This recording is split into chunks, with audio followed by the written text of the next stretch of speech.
કોર્ટમાં કાનૂન દરેક માટે હોય છે, ફરિયાદ કરનાર માટે પણ છે, સામા પક્ષે છે. એ કેસ કરશે તો અમે અમારા બચાવ પક્ષે અમે પણ રજૂઆત કરશું.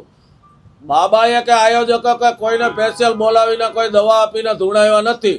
આપ સૌને ખ્યાલ છે કે અનેક સોશિયલ મીડિયામાં ચર્ચમાં પાદરીઓ માથે હાથ મૂકીને લોકો ધૂણવા માંડે છે. અનેક દરગાહોમાં પણ એ વસ્તુ થાય છે, તાવીજ બાંધે છે, લોકો ધૂણે છે, દોરા ધાગા કરે છે, પાણી પીવડાવે છે. તો એ દરેક વસ્તુની ધાર્મિક પરંપરાઓ આદિકાળથી ચાલી આવતી હોય એને વિજ્ઞાનને કંઈ લેવા દેવા હોતો નથી.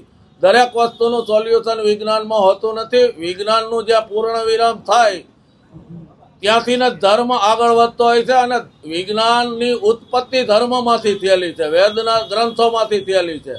આજની તારીખે પણ વિશ્વના અનેક સાયન્ટિસ્ટો જે શોધ કરી રહ્યા છે એ વેદના આધારે જ કરી રહ્યા છે. એટલે ધર્મથી પર વિજ્ઞાન નથી. વિજ્ઞાન જાથાને સરકારે કોઈ એવું લાયસન્સ નથી આપેલું કે ઓથોરિટી નથી આપેલી.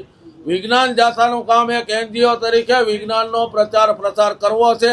અમારો પણ એમને સપોર્ટ છે કે અત્યારે સમય પ્રમાણે વિજ્ઞાનનો પ્રચાર પ્રસાર થવો જોઈએ સમાજની અંદર, પણ એના અનુલક્ષીને આપણી ધાર્મિક ક્રિયાઓ બંધ કરી દેવું એવું જરૂરી નથી.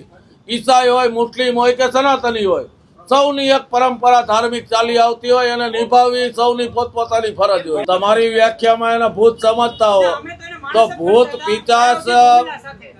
પિચાસનું વર્ણન ગીતાજીમાં પરમાત્માએ પણ આપેલું છે.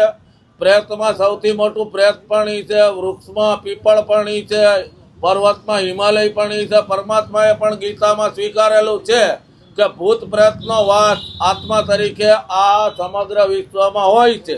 એને અનુલક્ષીને કોઈના શરીરમાં બાબાશ્રીએ જે મંત્રોચ્ચાર કર્યો એને અનુલક્ષીને કંઈ પણ ઉપસ્થિત થયું હોય તો એમાં આયોજક કે બાબાશ્રીની કોઈ ભૂલ કે કોઈ ખોટું કૃત્ય કરવાની ભાવના ન હતી. મારવા જાય તો માર ખાવાની પણ તૈયારી રાખવી પડે. આ તો આપ અમારા આયોજક ઉપર કયો છો. આપણે અત્યારે અહીંયા પ્રેસ કોન્ફરન્સ ચાલુ છે અને કોઈ બે વ્યક્તિ અહીંયા લડાઈ કરે તો માનવ સહજ આપણો ધર્મ છે કે એને છૂટા પાડવા, અને છૂટા પાડવામાં આવેલા ભક્તજનો આમંત્રિત મહેમાનો જતા આયોજકોને હું પોતે ત્યાં હાજર હતો, મને ખબર નથી. અત્યારે સોશિયલ મીડિયામાં મેં જોયો વિડીયો.